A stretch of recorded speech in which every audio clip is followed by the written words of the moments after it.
It is the Quintus and Baker Show here on YouTube, and welcome to it.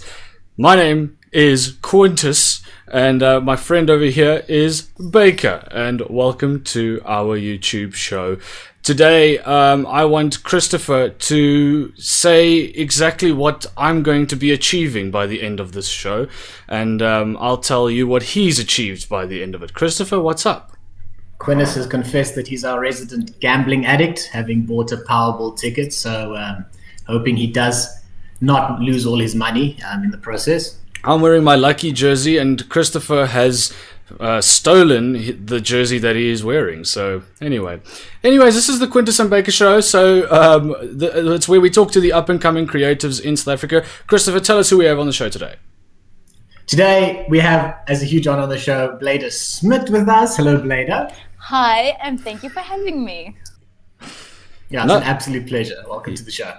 Yeah, it's more than a pleasure. We really needed to fill this slot on a Tuesday, so we thought, who's on our Rolodex, and we knew, man, oh man, it's Blyde. So we have you on for this week. What's a Rolodex? I mean, you look old enough to know what one is, Christopher. Grandpa. Listen, Blyde Smit is a self-professed storyteller, theatre-goer, movie-obsessor, film-studier, and photo maker. She also stars on SABC's Laan. Tonight we're going to sit down, talk to her, and we're going to talk about everything from Laan to creativity. Tell us, Blyde, Laan, 20 years old this year.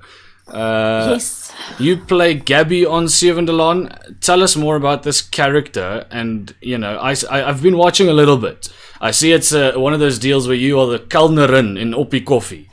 That is a dream. Yes, that's a dream role for any Afrikaans girl to play. Tell us how you got there.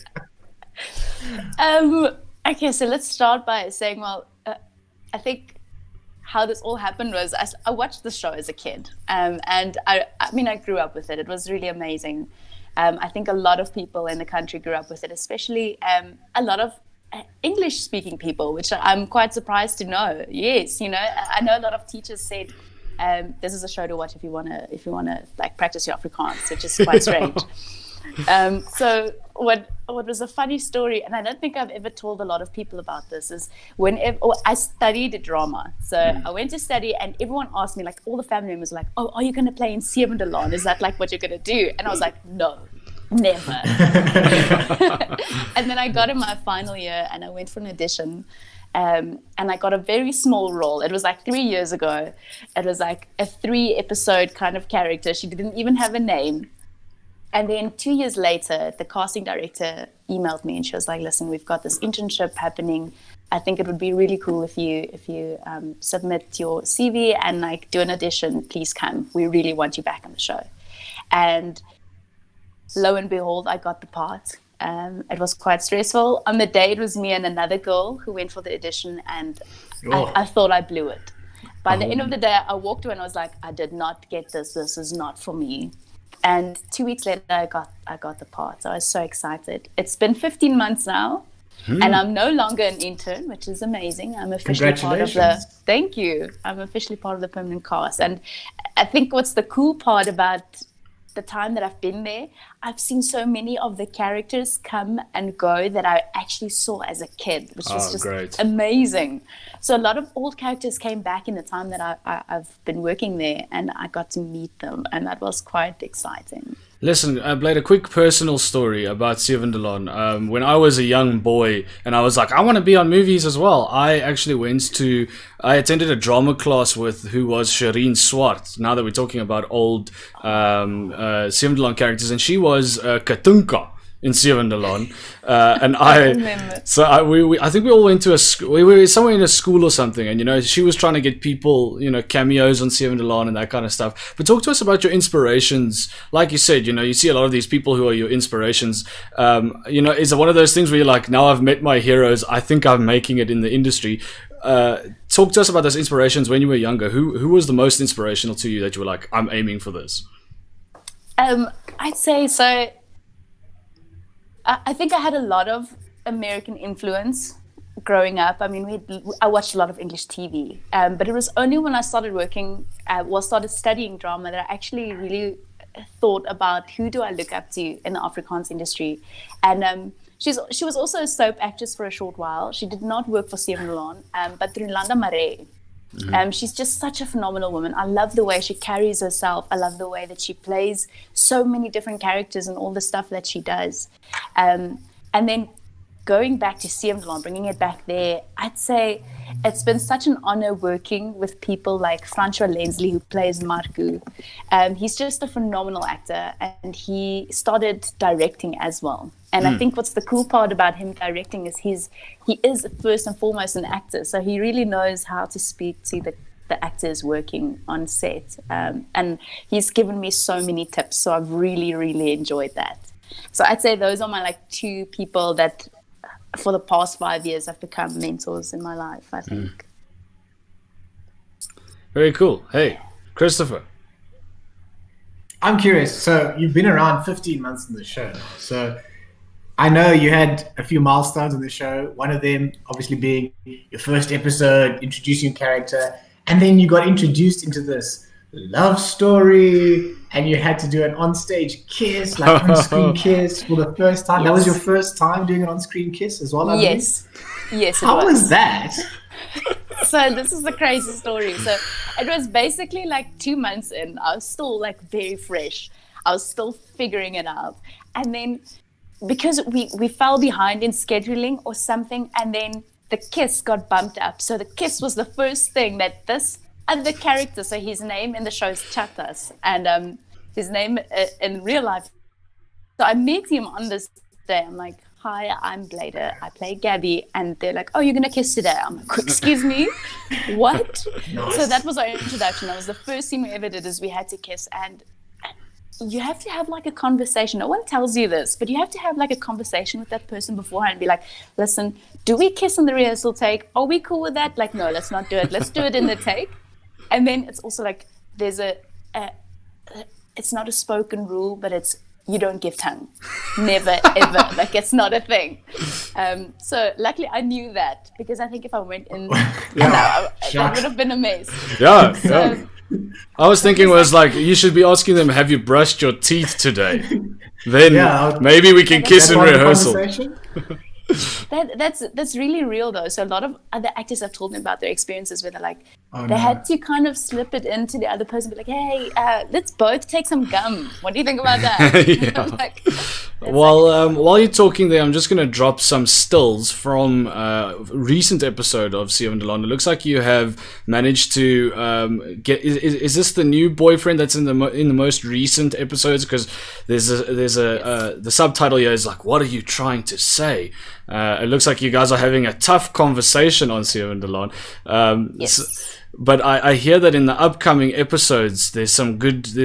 What is the story arc of Gabby exactly now that she is, a recurring feature on the show? So Gabby has been through the most in terms of heartbreak. So she's on her third boyfriend at the moment, and currently it's complicated. So that's the scene that you're talking about. They did a boyfriend swap, her and her best friend. They date friends, so it's 4 friends dating each other.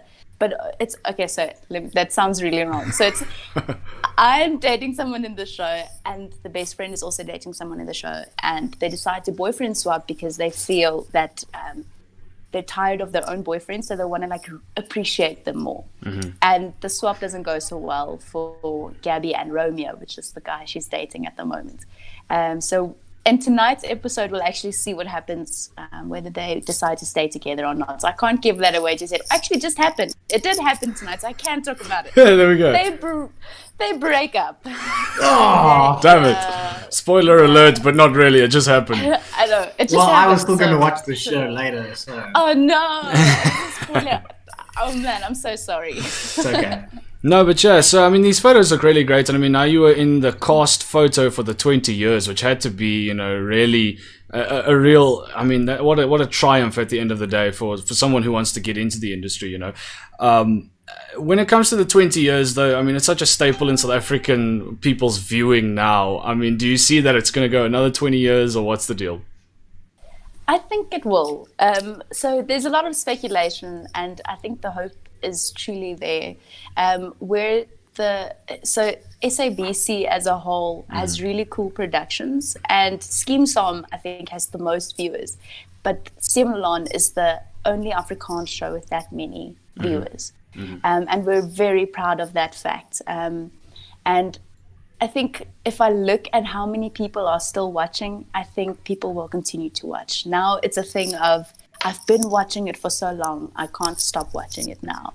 So hopefully another 20 years. Yeah, for sure. But I mean, this year was quite out of left field, you know, when it came to the virus outbreak. And so production completely changed in the way that you were used to filming under. So talk to us a little bit about the production and how it changed as the virus outbreak. You guys kind of heard, oh my word, we're going to have to switch up how we do things here.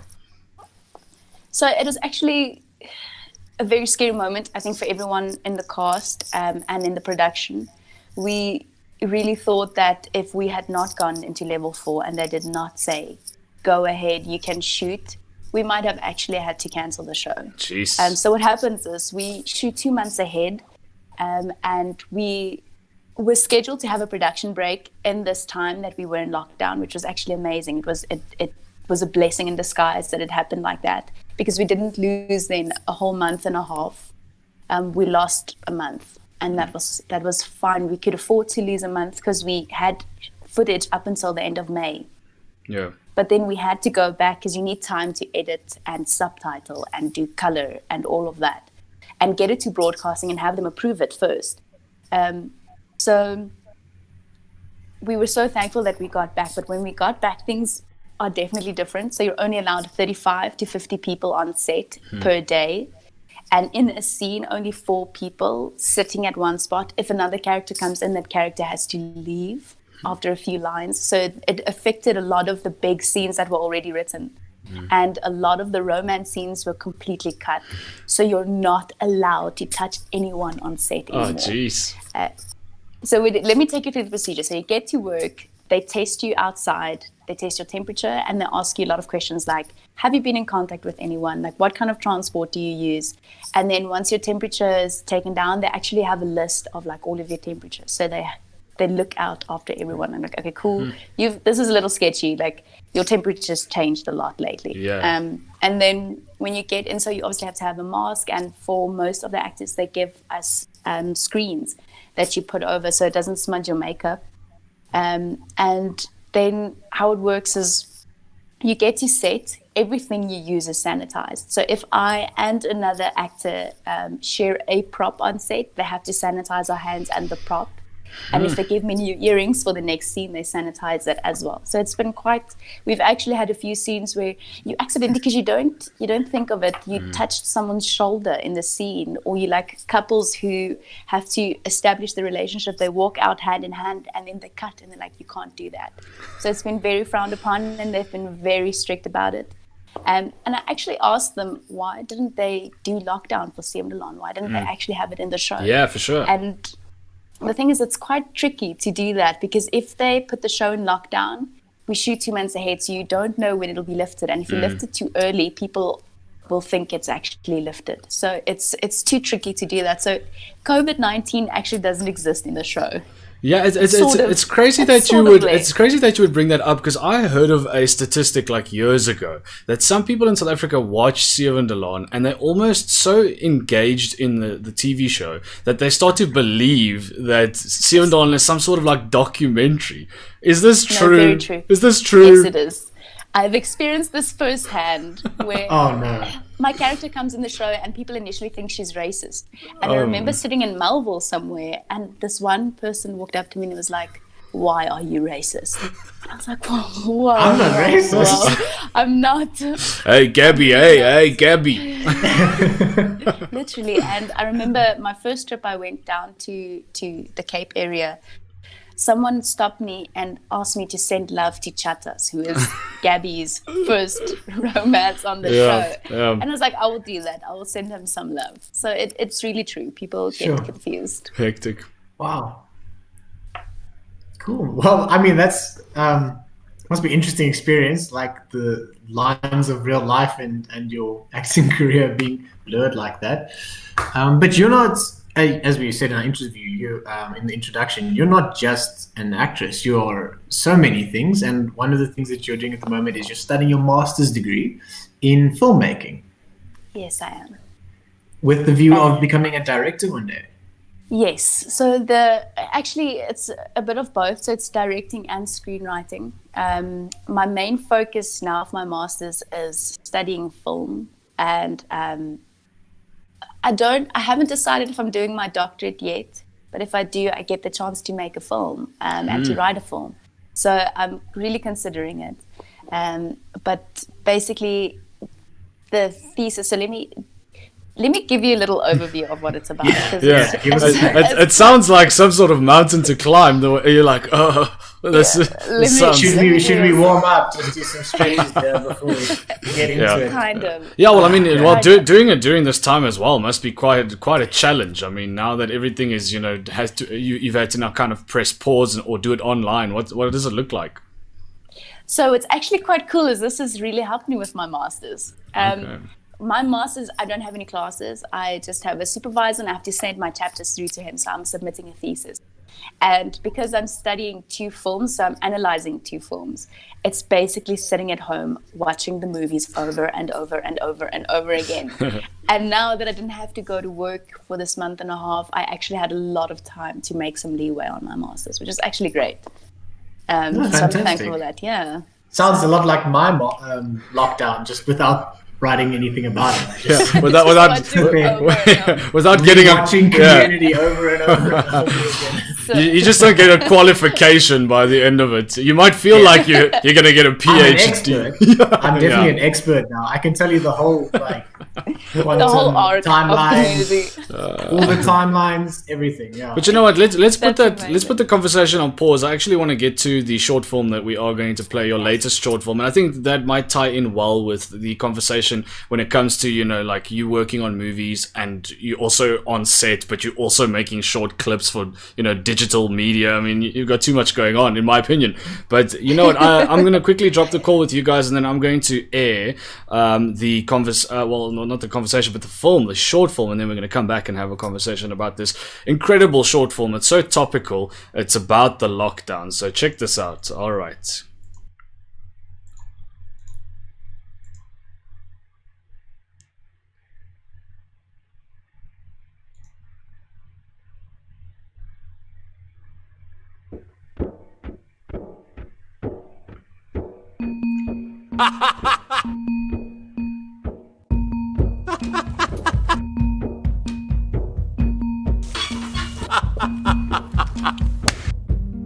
This is our house, and this is us.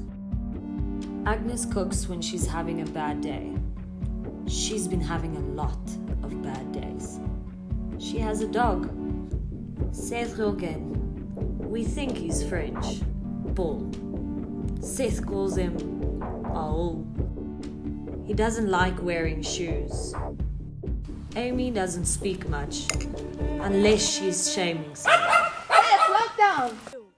Niku can be loud. He can be crazy. And quiet at times. This is me. Busted! This is our story.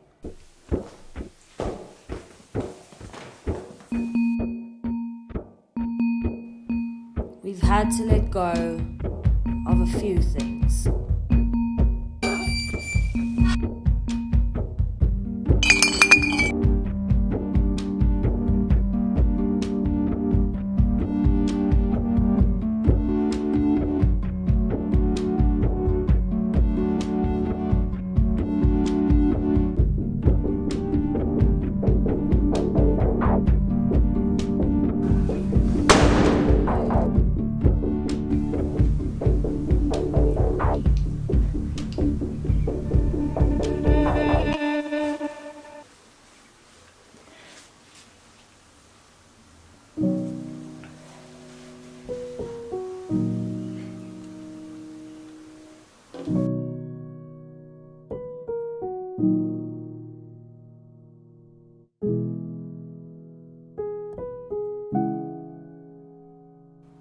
what we found is irreplaceable. Somewhere in the space between here and now, where time speeds up and slows down simultaneously.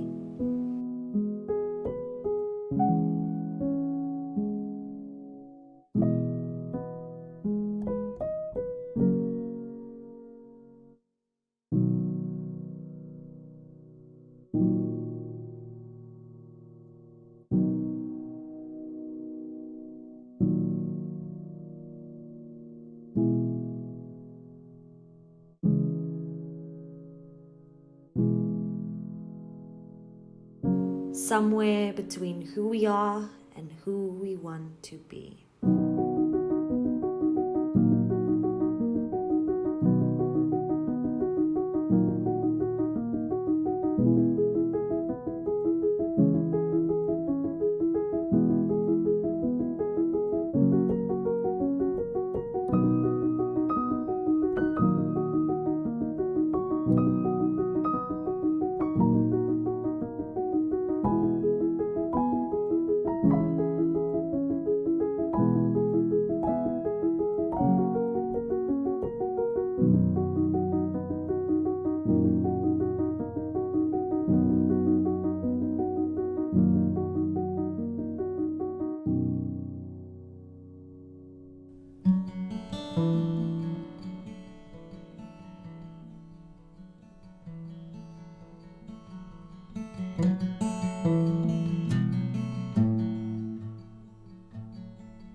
En dan te gesê, "Hallo meneer Hyena, wat eet hyenas?"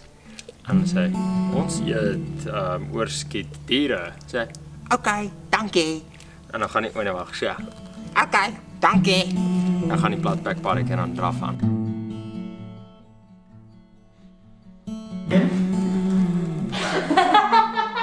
Ek's die mute sonder emosies. Dis die beste wat ek kan doen. Ek het die grapie gegee, ja, ek het dit altyd vertel.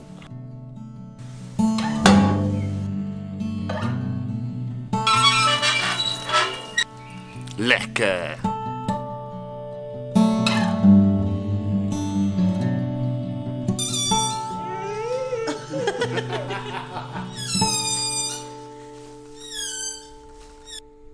Jy dink wat jy Lekker. en jy doen wat jy sê.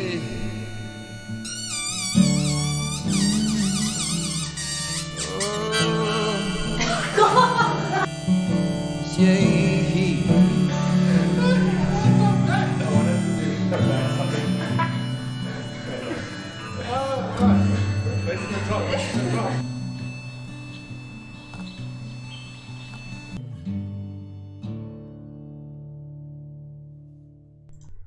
That was day 23 here on the Quintus and Baker Show. It is a short film by our very own that we have on the video call tonight. Hey, I'm back.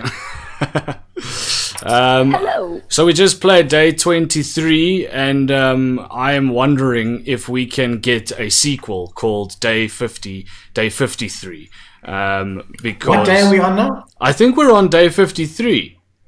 Yes, we We're are. on day 53. Yes. Yeah, but listen, we just took a look at that video. Really incredible. The short film is so good. It's almost cathartic in a way. It's so weird to like watch a short film about the current situation that we're going in that perfectly encapsulates like what we're currently feeling as people in South Africa. I mean, geez, like, did you guys break lockdown to make this film, or are you all staying in one house? By No, the way. we're all staying in one house. Good. I just want to make sure. Before I have to phone Yeah. Becky, clearly I've got him on the phone. I'm going to be like, listen, I know a bunch of drama students who are breaking lockdown. Actually, none of those people are drama students, which was actually just so amazing. None of them are actors. And they were so willing to do this. I was so fortunate to have them be keen to do something like that. It was a great group effort, I have to say. And it's so, I think it adds to the sort of naturalness of the story as well. The way you captured, it looked like they were being themselves a bit. They were 100%. They were really being themselves. Yeah, but That's amazing. Let's talk about, I've seen a lot of these little Instagram movies that are coming out. People are making their movies, and there's a lot of digital content creation out of this lockdown. And I just wanted to get your opinion in terms of what you're seeing in the industry at the moment. Is this going to be something? Well, has lockdown maybe generated a new branch of creativity that might just keep on going? Because I mean, a lot of people, when the lockdown happened, they realized, listen, I actually don't have a digital footprint, as it were, and now I need to start creating. And so I call it the pressure cooker moment, where everybody started creating, and going like, and I got to work on my digital footprint. So, but you've been doing, coin that phrase. That's what make a T-shirt, coin it. It's ours. When the lawyers get back in, I'm going to trademark it. But Blyde, tell me about that situation now of lockdown. Has it got your creative juices flowing? Or are you starting to think, what can we start? What projects can we get going? I think first and foremost, it was quite overwhelming to see how many people were doing new things. Like, I watched so many musicians shows in my living room and so many comedian shows. It was really interesting to see how innovative people get.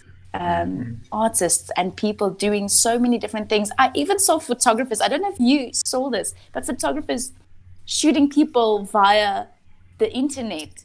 So they direct you with the phone and then take photos of you. I'm not sure how it works. I haven't actually seen anyone do this, but I've seen the photos and they look amazing. Wow. And I'm not sure if you can take credit for the photos then, because did you actually take them? It feels weird because it feels like you have to have the camera in your hand to say, I took this photo. So I'm not sure. Very interesting. Like distance creativity and distance directing. Yes. Exactly.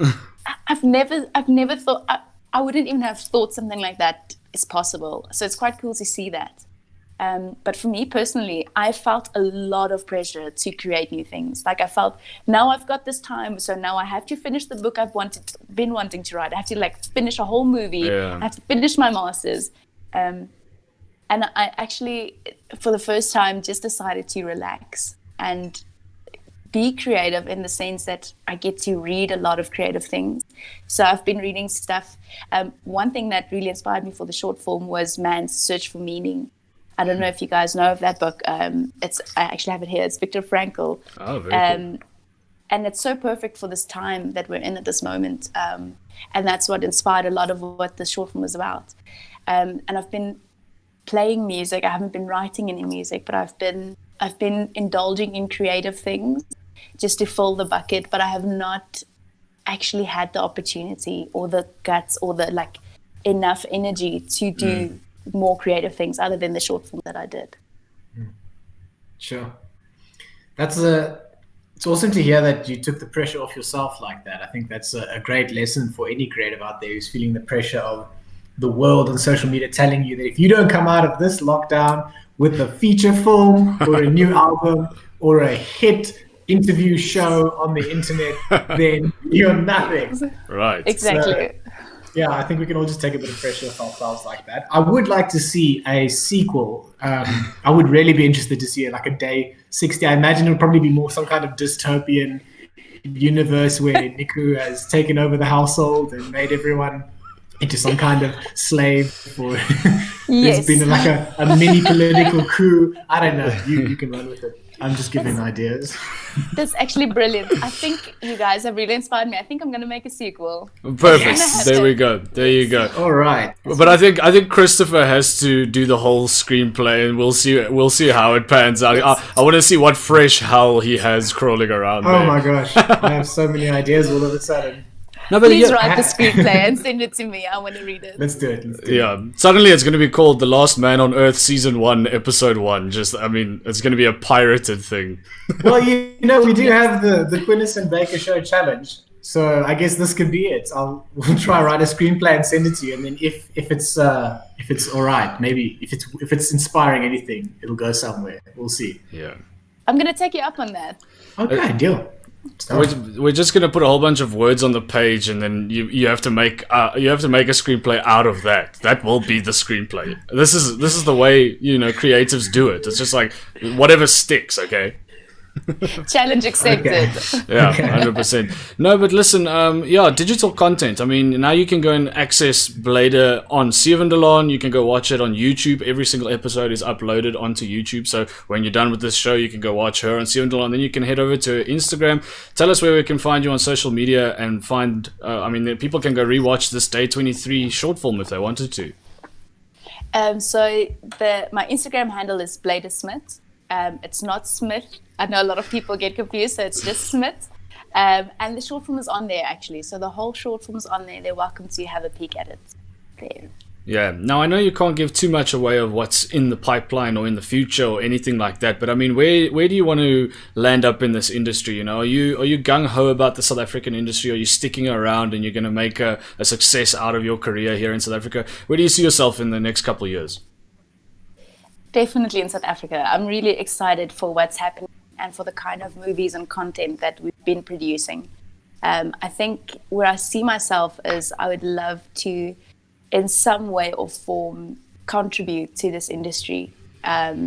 It's always been the biggest dream of mine to write and direct and make and act in films that have a higher purpose and a higher meaning, even if it's just to make people laugh. But now my flatmate, she used to tell me it's important to and she says it in Afrikaans, your stoorkamer vol maak. So you have to get your storage of experience and skill and ideas and creativity together and with that create. And I think that's what I'm busy with at the moment. I think I'm not sure exactly where this is going or where my journey will take me, but the dream is to make movies.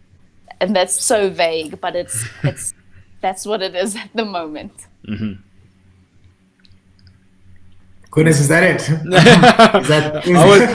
I wanted you to laid her inspiration bare before you, and you grunted at her. I'm gonna pretend that was one of those news delays where it's just a delay in the line.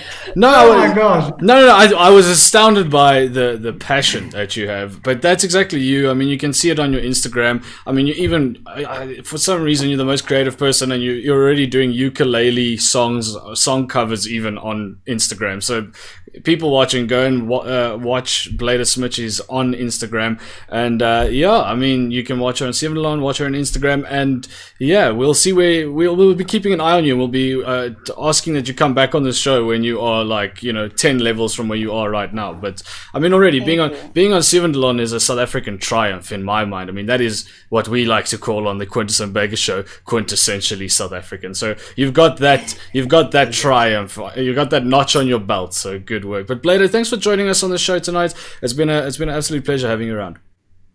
Thank you for having me. It was lovely to talk to you guys. Enjoy. All right, perfect. Cheers, Blyde.